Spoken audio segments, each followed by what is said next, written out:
मतदारसंघातून भाजपाकडून आपणास बेबी फॉर्म दिलाय, आपण आपला उमेदवार अर्ज दाखल केलाय, पहिली प्रतिक्रिया काय?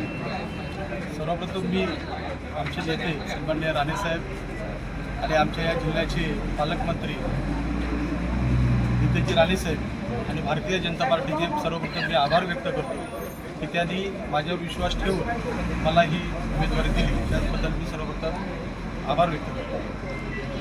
या मतदारसंघातून आपल्याच पक्षाचे संदेश रूप गोट्या सावंत हे देखील इच्छुक होते, असं एकंदरीत समजा त्याने देखील उमेदवारी मागली होती, पण तुम्हाला तिकीट देण्यात आलं आहे, काय सांगा?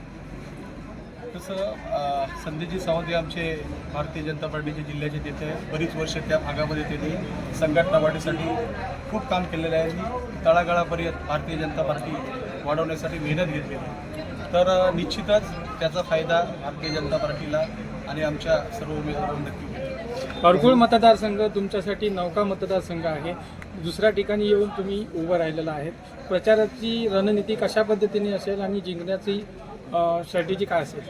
सर, पहिल्यांदा नौका म्हणता येणार नाही, कारण सर्व गावं, कारण आपण तुम्हाला माहीत असेल मी पंचायत समिती सभापती म्हणून काम केलेलं आहे आणि नितेजी राणेसाहेब यांच्या माध्यमातून त्या भागात झालेली विकास कामं असतील आणि आता जे संदेशजी सावंत यांच्या माध्यमातून असेल, आमच्या सर्वच भारतीय जनता पार्टीच्या माध्यमातून असेल, खूप तळागाळापर्यंत विकास कामं ही त्या ठिकाणी झालेली आहेत आणि त्या पद्धतीने सर्व कार्यकर्त्यांच्या आमची जी भारतीय जनता पार्टी कार्यकर्त्यांची फळी आहे आणि आमचे सर्व जे कार्यकर्ते त्या ठिकाणी नक्कीच यश संपादन करून देतील. आता उमेदवारी अर्ज भरताना आपल्या मतदारसंघातील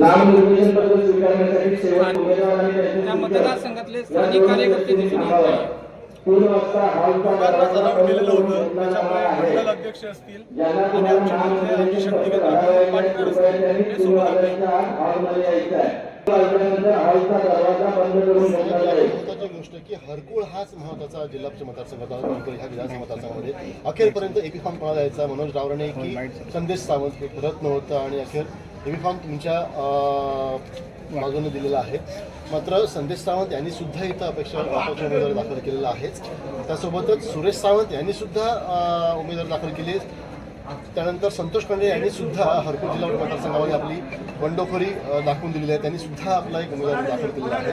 मोठ्या प्रमाणात तुमच्या नावाला विरोध करत तिथून त्यांनी बंडखोरी आपली दाखल दर्शवलेली आहे. माझ्या नावाला विरोध असं म्हणता येणार नाही, कारण जसं मी म्हटलं की सर्वांनीच म्हणजे संदेशजी सावंत असलेले त्या भागात बरेच वर्ष संघटना वाढीसाठी त्यांनी त्या ठिकाणी काम केलं आहे आणि बाकीच्यांचं प्रत्येकाला इच्छा असेल, कारण ओपनच्या ज्या सीट होत्या, सर्वसाधारण ज्या सीट होत्या त्या आमच्या तालुक्यामध्ये 2च होत्या. त्याच्यामुळे इच्छुक असणं हे म्हणजे म्हणजे त्या ठिकाणी जास्त इच्छुक असणं हे काय सहज शक्य आहे आणि तेच हा थोडं पाहायला मिळालं. या मतदारसंघामध्ये बहुसंख्य ज्या ग्रामपंचायत त्या भाजपच्या ताब्यात आहेत असं एकंदरीत बोललं जातं, त्यामुळे विजयाचं सध्याचं गणित कसं असेल?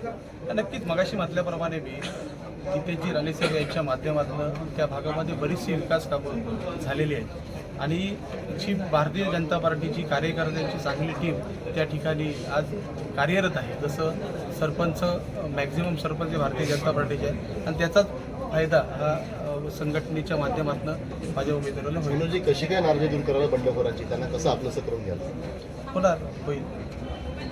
होणार सगळं शक्य आहे आणि सगळं शक्य होईल. नक्की मनधरणी करण्याचा प्रयत्न होईल. ते आमचे सर्व नेते आहेत, सगळ्यांच्या माध्यमातूनच ही निवडणूक लढवली जाईल, त्यांच्या नेतृत्वाखाली निवडणूक लढवली जाईल आणि सगळं शक्य होईल, काय अडचण नाही.